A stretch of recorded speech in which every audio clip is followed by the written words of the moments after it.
welcome to our channel. I'm Vic. I'm Nick. And we're NV Board Gaming. And today we're looking at Space Station Phoenix.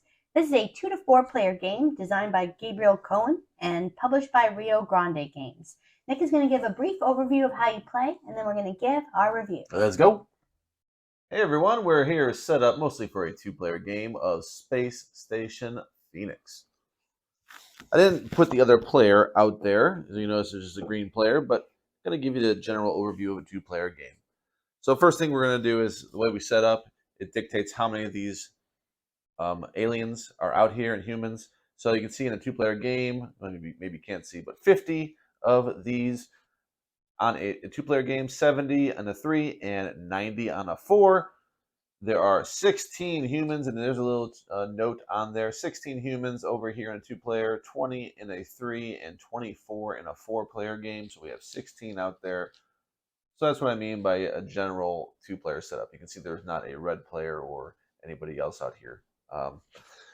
So I'm going to go over the game. In this game, you begin with this small fleet of spaceships out here. You have some starters and some that you draft. I just skipped ahead. So these starter ones have the outline of your player colors. So you can see there's 5 with a green outline at the top left. They're level 1 spaceships. We have level 2s with these 2 symbols right there. We have 2 of those that we draft and 2 level 3s over here. Just upgraded versions of other ships that you start with. We also draft a sector. These are actually called hubs, the ones you start.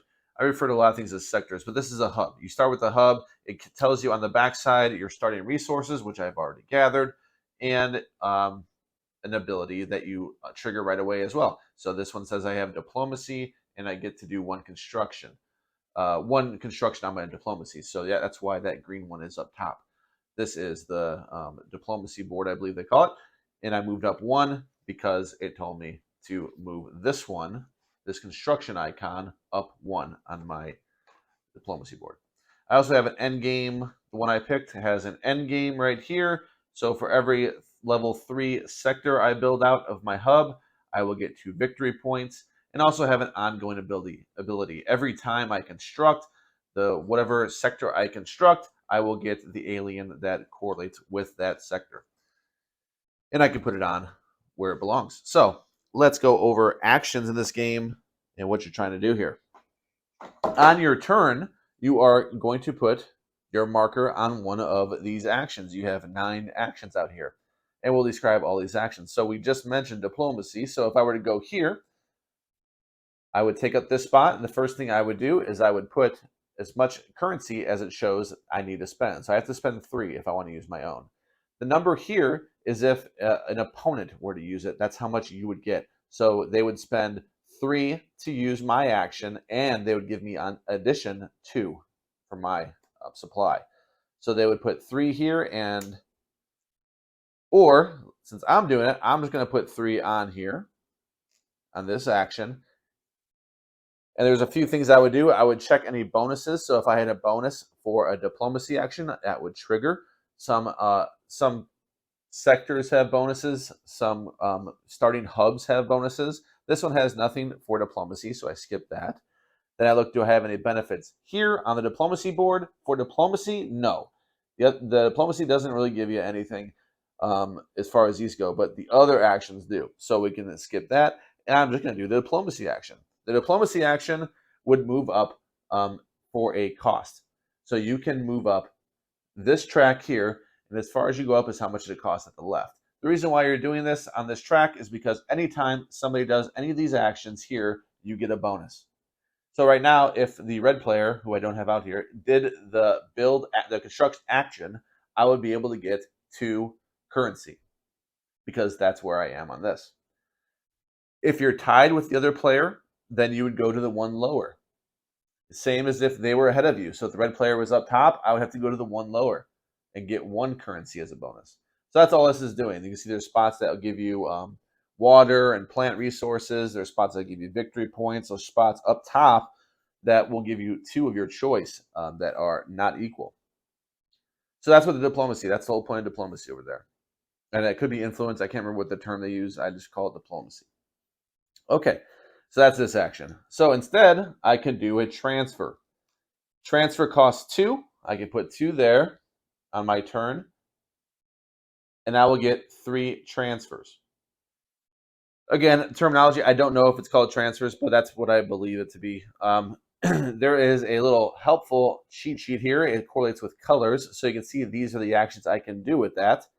I can get certain aliens for a formula here. I can do trades for a formula there. And again, any action you do, you're looking for bonuses here, you're looking for bonuses here, you're spending this, and you're triggering the action. So assume that every time. I don't have to say it.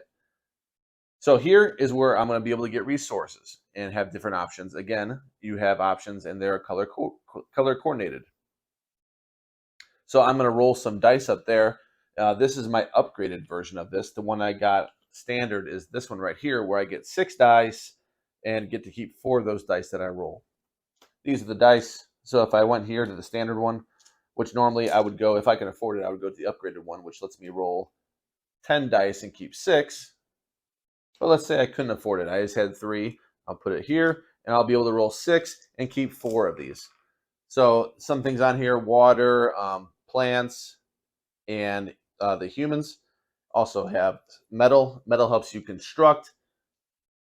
And these, the water and the plants right there will help you get aliens and even humans potentially.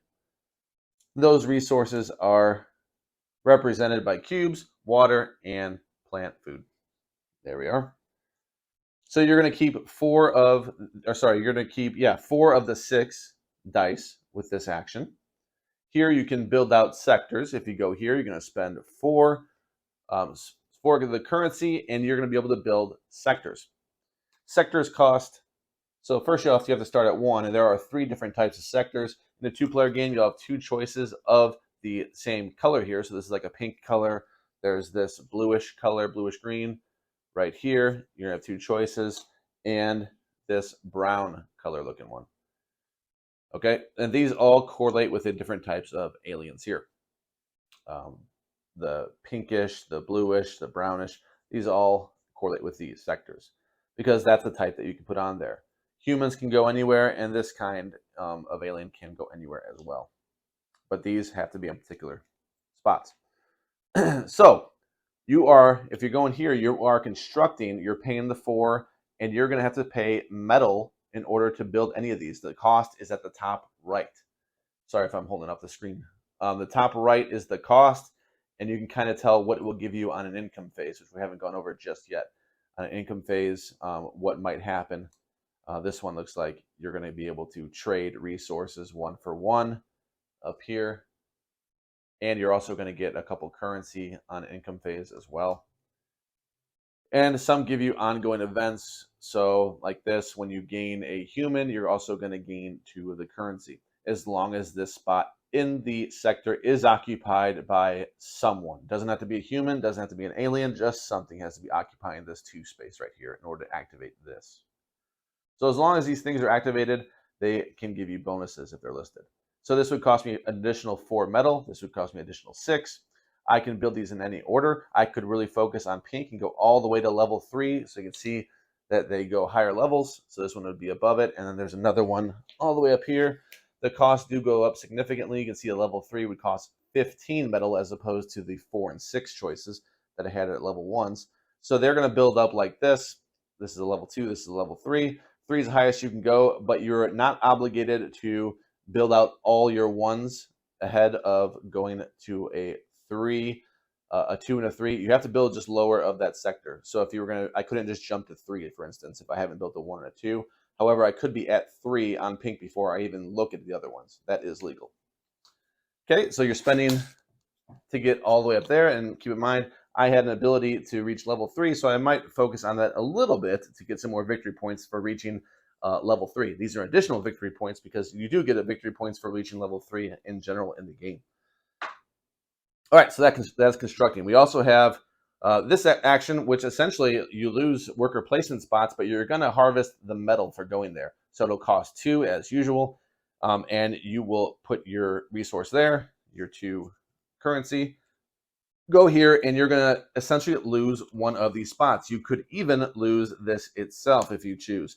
This is the amount of metal you will get for doing that. Metal is what you use to build those sectors. So this is a helpful action. However, you got to determine when's a good time to lose any of these actions.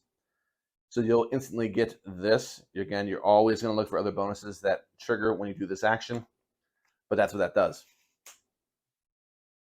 Other ones on here, those are the basic actions. I've talked about all of the ones that are basic. We also have ones that you might draft, which is pretty self-explanatory. Get 5 water. There's one that's get 5 plants. So we have some more that are self-explanatory as well. All right, so we're building out, we're getting points, we're putting humans and aliens on our sectors, and we're just spending resources to do that. So another option, like I said, you could use other people's spots, and you have a little shared board out here. These are expensive. These would be last resorts. If you can't do anything else, you can come here, pay a higher cost, have no real bonuses to do that, but you will be able to at least accomplish those actions when you're boxed out other places. To do that, you would just put your cube, your marker, that spare marker on a spot and say that you've done it, because you can do it once around. There you go.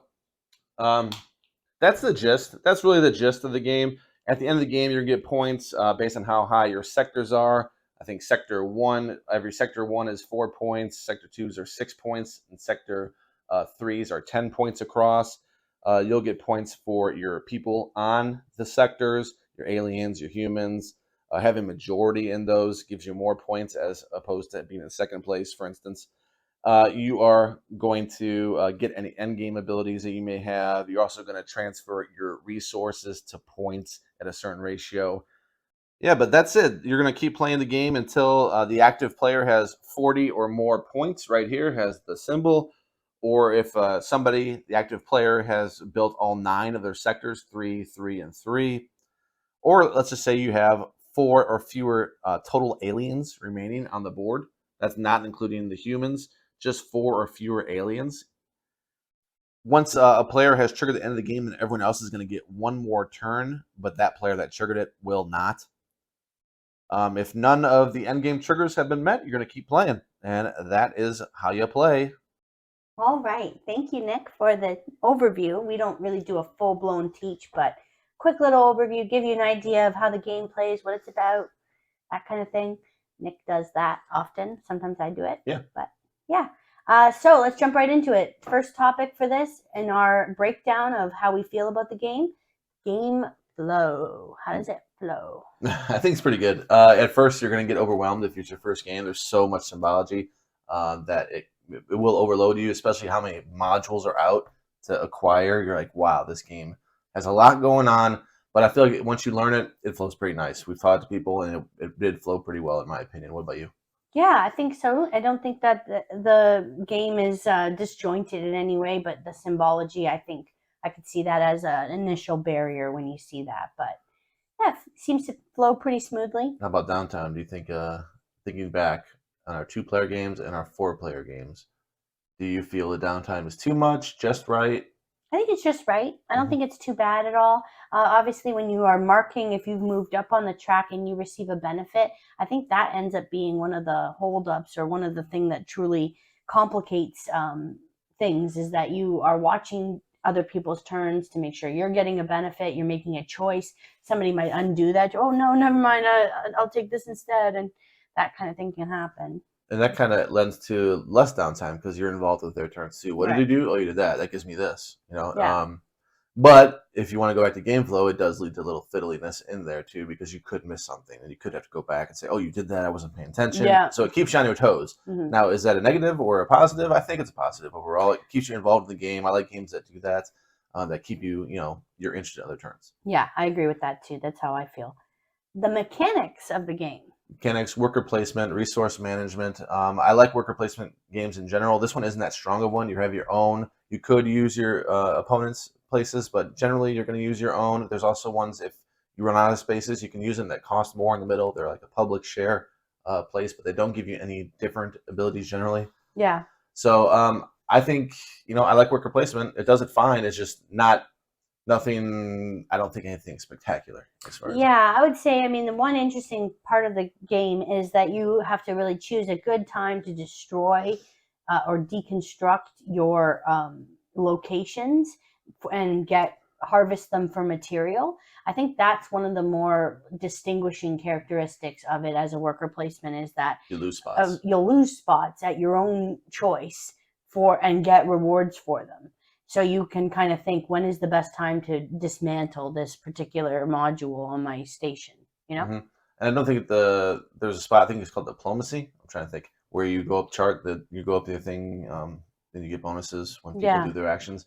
I feel that kind of you're gonna do that every game. Like it's so worth it to do that. You're gonna want to keep doing it at the beginning of the game until to a point. Later in the game, you're not gonna really want to do this much. Right. But to a point, you're gonna want to keep doing that, and it kind of like when you get your people back, it's usually one of the first things I do. Right. Same. And a lot of other people too. It's like, oh, well, I know this is gonna benefit me the entire game. I might as well, get this over with, do this action. So I don't find it interesting because I feel like that's someone that is too self-explanatory that I don't find interesting. Yeah, and I know what it's like if you don't do it and you refrain and you're watching like 3 of your opponents all get benefits on a particular action. And it's like, game. Why didn't I just go there?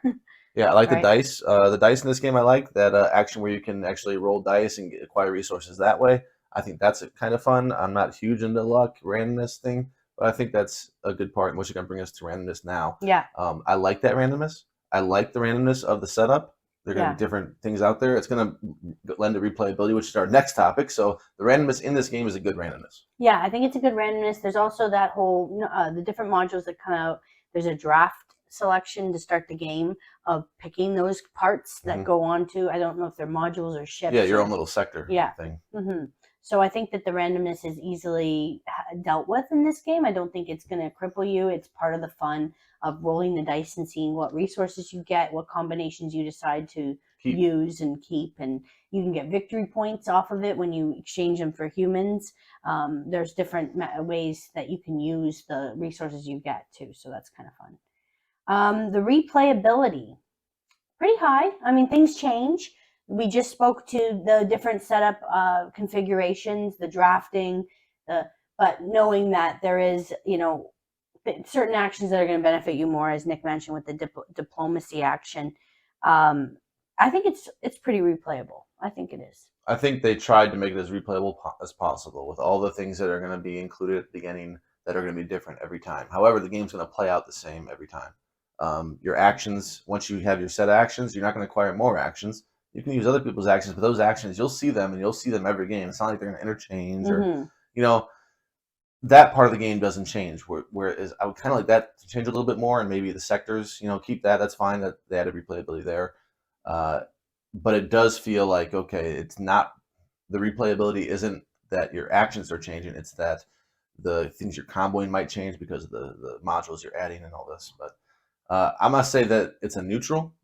They really tried with all the sectors and all that to add replayability. I see how they did that deliberately to add replayability to this game. I just don't know if it really shined through with your actions.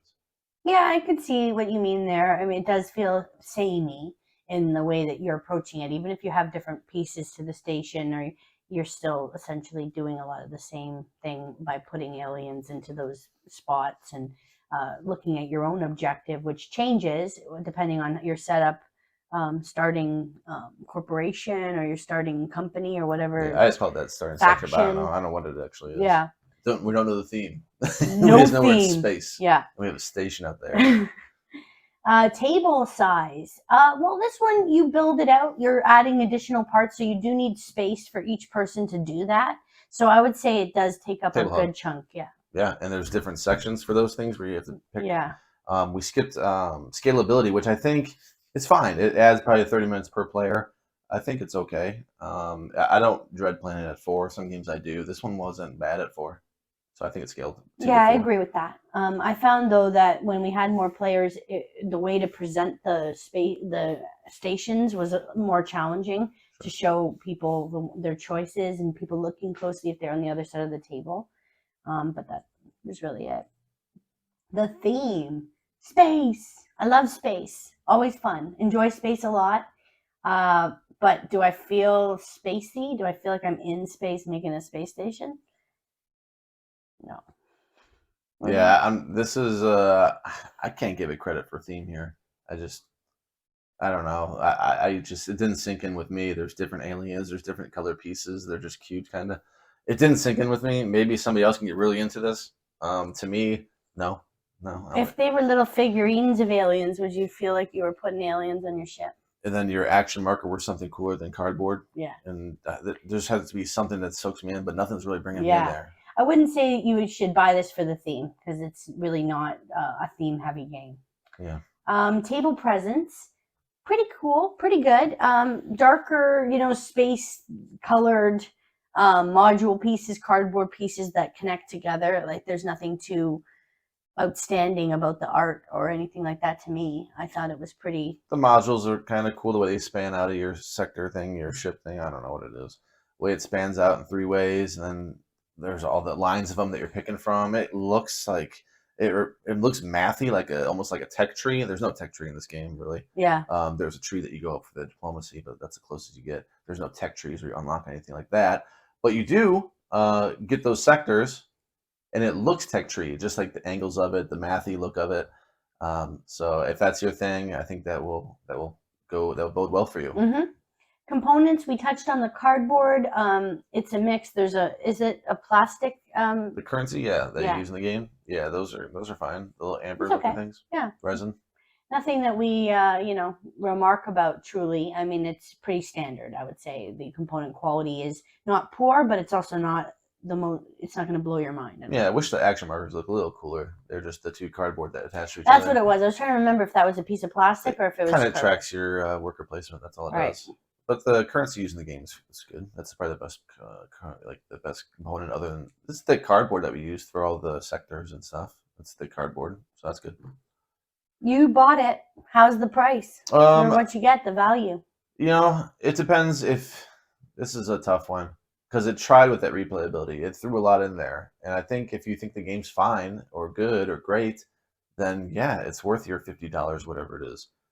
If you kind of feel like the actions are samey, this is a tough one to recommend or not, because I think you have to play it a solid 3 times before you get a good firm feel if this game is something you want to keep, which stinks because when people collect games or own a lot, playing it 3 times might be all they play it for years because they have a lot of games, they play a lot of games like us. Yeah. It's a tough call. This is one that I'm going to stay neutral on it. I don't know if it's worth it or not, so I'm just going to stay neutral. How much was it? I think it was around 50. It was like 48. Yeah, I mean, it seems like that's like the going rate now for games. It's sitting around the $50 mark. So it's not. I think it's all right for what you pay for it, but I think it would be somebody, like you said, with a smaller collection that would get the best bang for their buck on this one, is my opinion. Setup time. There's some work you have to do to obviously pull out the ones you're going to be using for the game, laying out the sectors and organizing them by type. Yeah, there's a little bit of setup involved. What would you rate the setup out of 10?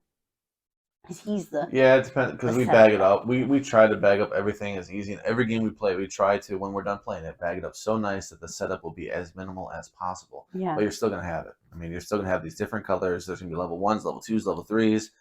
There's still going to be all these different sectors. And if you're playing with new players, you might want to make sure that they get the lower number of sectors because those are beginner level. That'd be easier to understand with the symbology.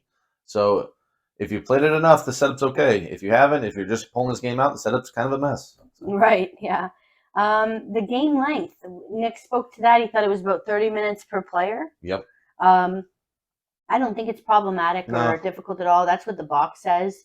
I think that's pretty true to the time spent playing. No issue at all with the game length. I think it's just right. I don't think it needs to be any longer. It is also determined by users, the game end, like by the time somebody builds, is it not? Yeah, well, there's a certain number of humans left, and yeah. Sorry if you hear that. There's a helicopter above us. There's an Apache helicopter. Space Station Phoenix is taking huge offense. There's like a huge something above us right now. It's very loud. Yeah, so the complexity is next. I think the game length was fine. Yeah, complexity, it's a worker placement. It might, I don't know. I don't think it's a good intro game to worker placement so much because there's costs that you have to pay and mitigate and need to do some planning to think about achieving your objective. I don't think, Yeah, I think it's easier than it looks. We pull this game out, it doesn't look like it's going to be easy to teach at all. And it's Right. fair. It's fair. It's nothing Yeah, I wrong would with say it. overall the complexity is fair. Midweight. Is it fun? Most important question. Is it fun, Nick? I don't think it is. I don't think this game's that fun. Mm. Yeah, I see a lot of great reviews on this one, and I was really pumped about it because I was like, oh, this one's coming in on the low. It's coming in like people weren't talking about it for a while. Then I was starting to get some buzz, and then I think this one's going to fade away. Really, I think people that got the buzz, I think this one's going to fade away after several plays. It's really died down. The only thing cool about it is the very beginning when you get to pick what starting place you're going to be, because like, oh, this is what I'm going to use all game. I'm going to try to exploit this all game. Yeah. But then it falls into the same trap. I'm doing the same things over and over again. Nothing's exciting. Yeah, you're almost like it's in the same order of operation. Okay, diplomacy. Now I'm going to go move from diplomacy to getting some resources. Like it's just, and then repeat. And then, oh, now I'm getting more rewards because I've moved up on the diplomacy track, but still doing the same thing. Yeah, get income. What do I get from income? Oh, I built that engine, because my income now is pretty good after a certain point of the game. But still, where's the fun coming from? The fun, and this is a bad sign for me, is when I'm rolling dice, and that's not a good sign for me. That I think that during the game, the most fun action I do is when I roll dice and get resources. Not to mention when you dismantle or destroy pieces of the ship, you're now losing action spots. So you're doing even less as the game winds down. You're in your own ecosystem, in your own space station, because you really, I only went and used Nick's spot to stop him sometimes because I didn't want you to do it. I'm like, okay, I have a good chance to take his diplomacy action and prevent him, and I get to do another one. So I'm like, yeah, that was my thought. The only time I really interacted with others was more to stop them from doing that action than for me to do it, truly. I've done both, yeah. Yeah. Where I need to actually do that again, and I use somebody else's. Yeah. I've done both. And then if I really need it, I'll do it in the middle, too, for a two-player game. Yeah, so I can see how the fun certainly dwindles from that first moment that you choose the sector. So what's your score, then, based on your not finding it very fun? I think the game's okay. I think it's okay. It's just the fun factor isn't really there. I think it's clicking. It's fine. There's nothing wrong with the game other than I think the actions are a little, the gameplay's a little similar every single time, and it kind of stands out in that way. Mm-hmm. I'm gonna give it a 7 though. I think it's an even 7. It's not a bad game. It's just I think they try to make it replayable, but for my taste, not really. Yeah, I thought about this for a while. I had a face thinking. I gave it a 7.9. I thought about a 6.9, actually. I thought right around Nick's score, but I raised it up a little bit because I like space. Even though I said it's not a themey game, I love the space game. I liked the modules, being able to add. I like that part. I like the look of it on the table. I like adding stuff. I like the almost race-like element to it where I'm watching to see what are other people doing, or what tracks have others moved up on. How can I get higher than them on the track so that I can get the best rewards? Those little things that really put me up 0.9 from what Nick's score is. Otherwise, I was flirting with a 6.9 or a 7 originally, but 7.9 is what I give it. I think it's pretty good, but I don't know how many people I would recommend this game to. It's hard to think of that. Yeah, it's not bad. It's just that it never improves. So from all our plays, I've been somewhere in the 7. So I've been maybe a little higher at first. Then it's like, oh, this game isn't changing. It's starting to drop, starting to fade. So every single play, I just kind of realized, it's really playing the same. It's not making me want to come back, really, unfortunately. Yeah. But it's still like I enjoyed it just fine. So I gave it a just fine score, 7. Right. Well, that's our review of Space Station Phoenix. If you agree, disagree, what do you think? Let us know in the comments below. Like the video and subscribe for more great reviews and overviews. We'll see you next time. See ya. Bye.